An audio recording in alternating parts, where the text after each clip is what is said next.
Good day. This is the Think Dr. Phil Larson, and here we are in section 9. I'm so proud of you for making it this far. You might not be where you wanted to be today. You might not be about where you thought you wanted to be today, but I really, really pray and hope that you're further along in your life in building that better life as you have gone through these sections and identified key issues and actions that you need to take in your life that you can resolve, that you can do something about, and that you are feeling you have more control over life every time you apply one of these new social skills.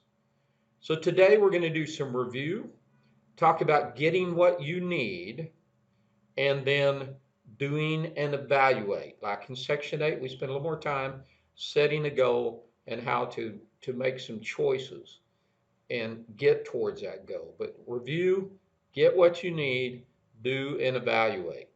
Key section today. For a moment, I want you to hone in on this picture. Now, this picture is the areas of your brain that respond to and reply to stress. Prefrontal, medial prefrontal, ventral medial prefrontal. There's a lot of prefrontal cortex. Let's just call that the frontal lobe. And for easy part, we're just going to call it flow, right? Call that whole area up there flow. And then there's the amygdala. That's a hard word to say, so I want to just call the amygdala Amy, and we'll call the frontal lobe flow.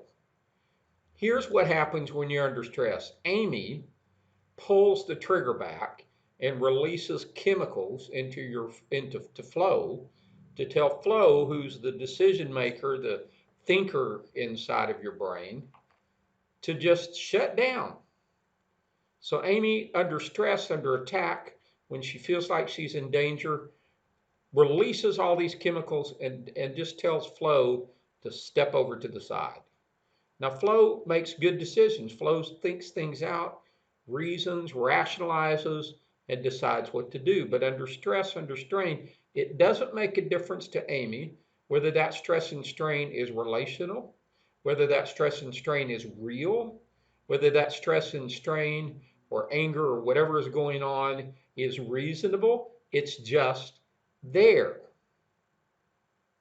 You're nervous at work about something. That nervousness will kick that off and cause you to shut down your good decision making. That danger comes up.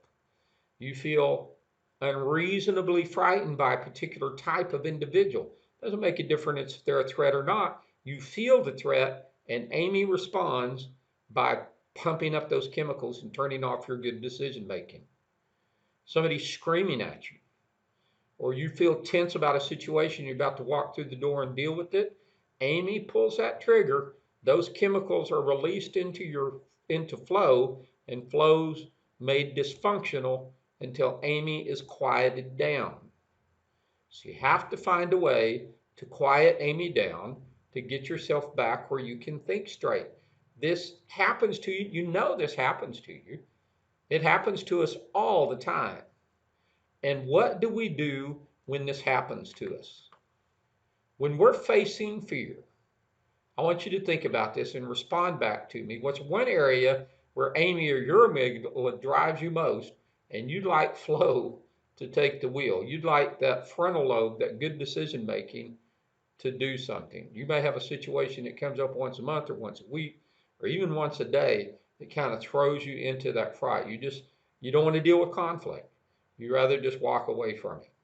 Some of us are conflict avoidant. You get into a fight every time there's a conflict. So fear gives us an opportunity to engage our fright, which means we just freeze and that thing smashes us. Or flight, we run away, we get out of the situation instead of dealing with it.